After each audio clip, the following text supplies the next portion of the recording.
Now, I know what you're thinking, my legs are far too skinny for shorts, but I don't care because today here in Wales it's about 24 degrees. Incidentally, it's about 27 degrees in Ibiza. Speaking of Ibiza, meet the all-new 2017 SEAT Ibiza. This is a car which has always felt bigger than it actually is, less in terms of dimensions than in terms of how grown up it feels. But believe it or not, when the Ibiza was first introduced to the UK in 1985, its main rivals were cars from the likes of Lada and Yugo. Nowadays, this genuinely rivals best-in-class cars like the Ford Fiesta and the Volkswagen Polo, with its sharp looks, a broad range of talents, and plenty of modern equipment.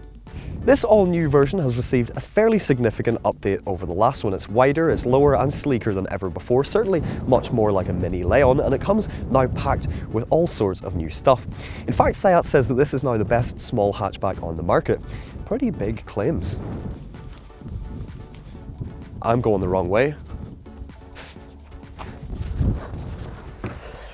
It's difficult because in spite of their compact size, buyers want their small cars to be able to do everything. They have to be fun to look at, fun to drive, they have to be spacious, practical, well equipped, but also affordable to run and affordable to buy as well. The new Ibiza ticks just about every one of those boxes though. And the interior is a clear step up over the last model. The materials in particular are much nicer, and although it might lack some of the funky colourfulness of rivals like, say, the new Micra, it's smart, it's well put together, the driving position is spot on, and visibility isn't half bad given its sleek proportions either. Now, if you remember the last car, you'll know that it came with a slightly tiddly 5-inch touchscreen, but this new car now gets the option of the Volkswagen Group's latest 8-inch infotainment screen, which is as fantastic to use as it is to look at.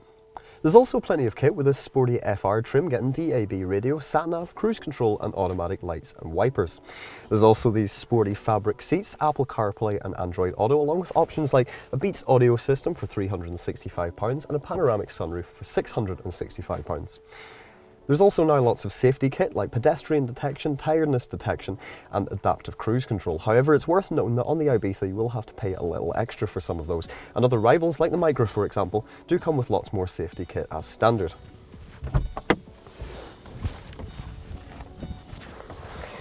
One of the best things about the previous Ibiza was its sheer flexibility. Unlike most super minis, you could have it as a 3-door, as a 5-door, or even as an estate.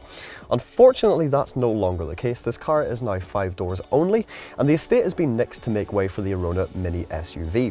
That might put some people off, but no matter. You see, the new Ibiza is based on the new MQB A0 platform, which means that its wheelbase is now much larger than ever before, and the amount of sheer room back here is genuinely surprising. There's much more than you get in the likes of a Fiesta or a Polo, for example, with lots of leg, head and shoulder room, and although you might struggle to fit 3 adults abreast, it's pretty darn comfy in here. The boot is now much bigger as well, increasing from 292 litres to 355 litres, more than virtually all of its rivals and about on par even with some larger C-segment hatchbacks. Now, our test car doesn't have one, but all new Ibizas now come with the option of a false floor, which is handy because it drastically reduces the load lip, and it also means that you can hide more valuable items underneath the top.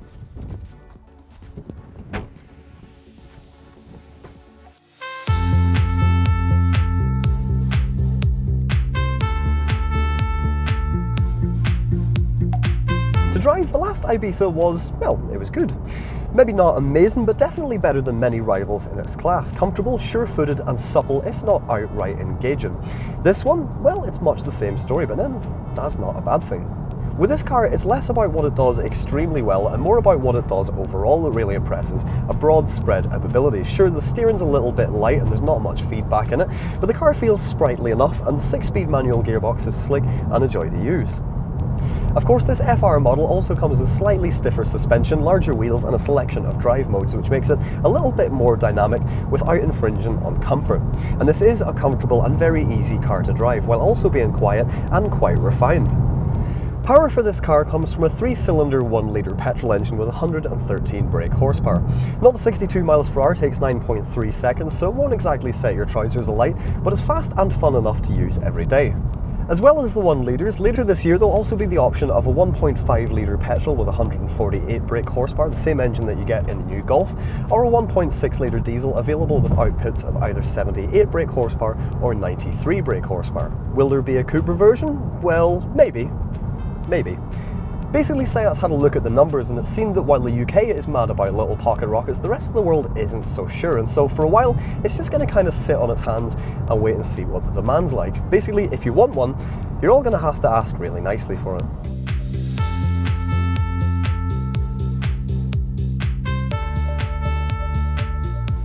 In terms of efficiency, SEAT says that this little 1 litre turbocharged engine can return up to 60.1 miles per gallon with just 108 grams per kilometre of CO2. However, as is the case with these little downsized motors, what it says on paper isn't necessarily what you're going to get.